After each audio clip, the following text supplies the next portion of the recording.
एक गृहस्थ के यहाँ कोई संतान नहीं थी। तो हनुमान जी का समीप में एक मंदिर था, वहाँ एक बाबा जी रहते थे। वो गृहस्थ रोज हनुमान जी के यहाँ जावे, परिक्रमा लगावे, लड्डू चढ़ावे और बाबा का पैर छुए और कहे बाबा जी कुछ आशीर्वाद दे दीजिए, हमारे पुत्र हो जाए। बाबा जी ने एक दिन हनुमान जी से प्रार्थना कर दिया, ये बहुत दिन से भक्त भटक रहा है। अरे कौन सो काज कठिन जग माही, जो नहीं होई तात तुम पाही। जो सो काज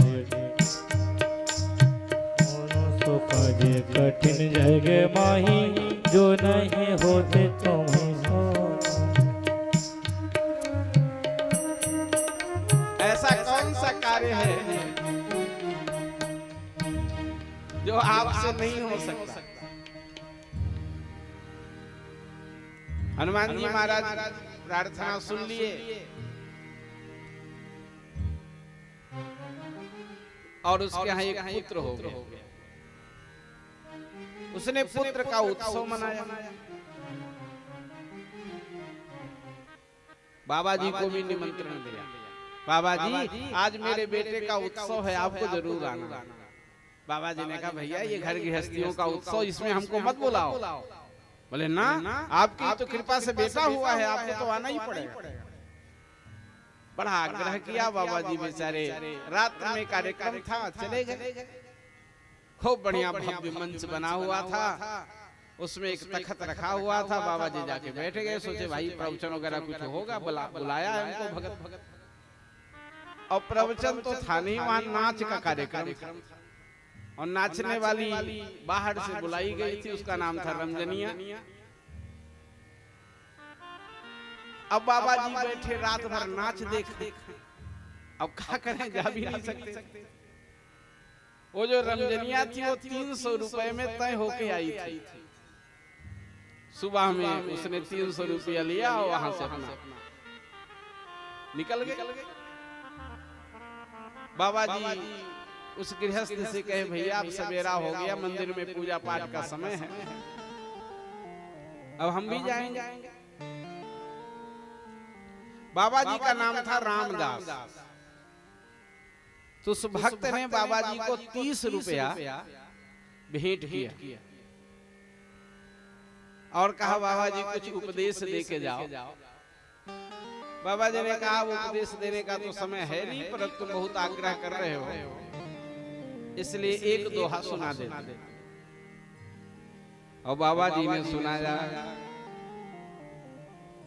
आंखें फूटी जगत की,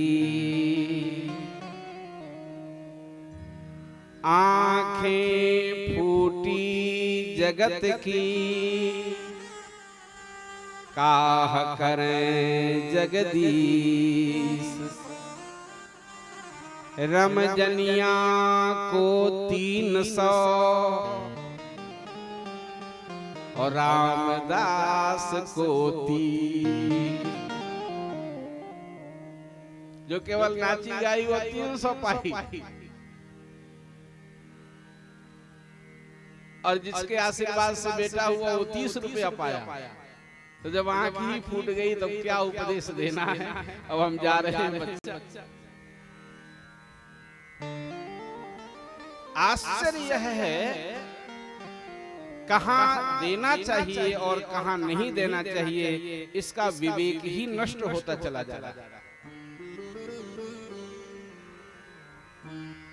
मदिरालय में गए, 200 रुपए का पैक है, वहां नहीं कहेंगे 10 रुपए कम कर दो, लेकिन 10 रुपए का फूल माला मिल रहा है तो 10 बार माली से झगड़ेंगे।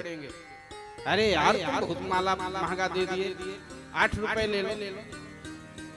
भगवान के लिए फूल लिया जा रहा है तो उसको कम कराया जाएगा, और मदिरा पीने के लिए लिया जा रहा है तो और 10 रुपया बढ़ा के दिया जाएगा। धन्यवाद, तुमने समय पर दे दी। जब आंखें ही फूट गई तो परमात्मा क्या कर सकता है? आप सबको पता है, और जितने लोग इस कथा को लाइव सुन रहे हैं वो भी सुन रहे होंगे। एक दिन ऐसा आया भारत देश में कि सारी दुकानें बंद कर दी गई, भयंकर कोरोना के काल में। और दुकानों को खोलने का समय आया तो भारतवर्ष में सबसे पहले मदिरा की दुकान खोली गई। आप विचार करें कहां देश जा रहा है। हमारी किधर गति हो रही है। और प्रदेश की जितनी सरकारें थी सब उग्र हो रही थी, ये कब मदिरा की दुकान खुलेगी, कब हमको फायदा बढ़ेगा।